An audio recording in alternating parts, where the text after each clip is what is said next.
administration. Can you talk about some of the key battles that you're engaged in? Sure. So over the first 100 days of this administration, we've been hearing about attempts by the EPA to undo safeguards that protect every American from soot and smog and mercury poisoning and coal ash and water pollution and air pollution and climate pollution. Every one of those attempts will attempt to undo pieces of the Clean Air Act, the Clean Water Act, the Safe Drinking Water Act, the National Environmental Policy Act, and it's illegal.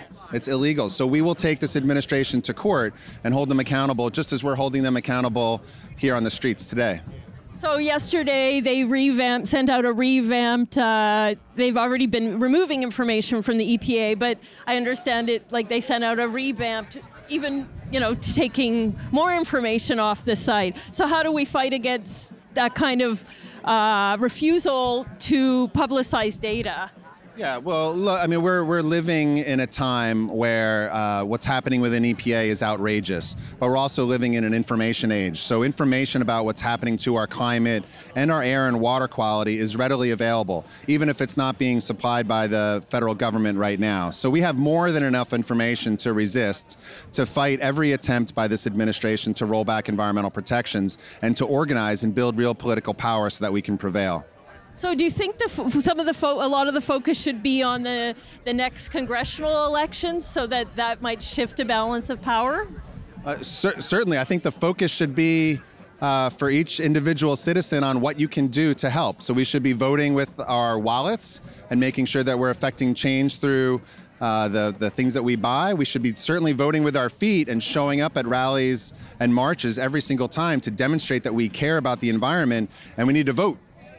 Plain and simple, we need to vote every time we get a chance for local elected leaders and congressional leaders, both to act as a check on this administration for as long as it's in office, but also to advocate for the policies that we need. And what's happening with the Exxon? I gather you guys were subpoenaed. Am I correct in that? Not the Sierra. Oh, no. okay, sorry. Sure. Anything else you'd like to add? I feel like there's so much I want to ask you. It's coming at me at once. I guess the public health aspect of climate change. What are we already seeing? Take stock, I guess, of what we're seeing, the impacts across the U.S. and North America already. Okay, sure. So the same facilities, the same industries that create enormous amounts of climate pollution also create other forms of air pollution that makes it unsafe to breathe. More than half of Americans right now live in places where it is regularly unhealthy to breathe air, and everybody wants air to breathe. And so a big part of what we're doing in the climate justice movement is to be very clear that as we transition off of fossil fuels towards 100% clean energy, that will have a very positive and healthful impact on people's lives. It will create more jobs, but it also will create air and water pollution. What this administration is doing is attempting piece by piece to undermine those protections and to have a deterioration in the amount of safeguards that we have, whether it's the soot or the smog in our air or the mercury and arsenic and air toxins coming from coal-fired power plants. Step after step is being taken to try to undermine that. But we're going to fight, and we're going to win, and we're going to make sure that this administration is not successful. So one thing, I mean, the scientists say no matter what we do, we are, climate change is inevitable at this point. But in terms of decarbonizing the atmosphere, can you talk about some solutions? Is reforestation a sort of obvious one, and other things that look viable? Sure, I could talk all day about solutions because it's exciting. We're living in a time where the solutions to climate change aren't just available, but they're affordable and they're more accessible than ever before.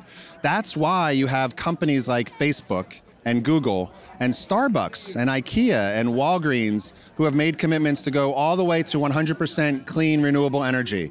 We have 26 cities right now that have also made a commitment to go to 100% clean energy. Cities like Georgetown in Texas, run by a Republican mayor, or San Diego, California, also run by a Republican mayor.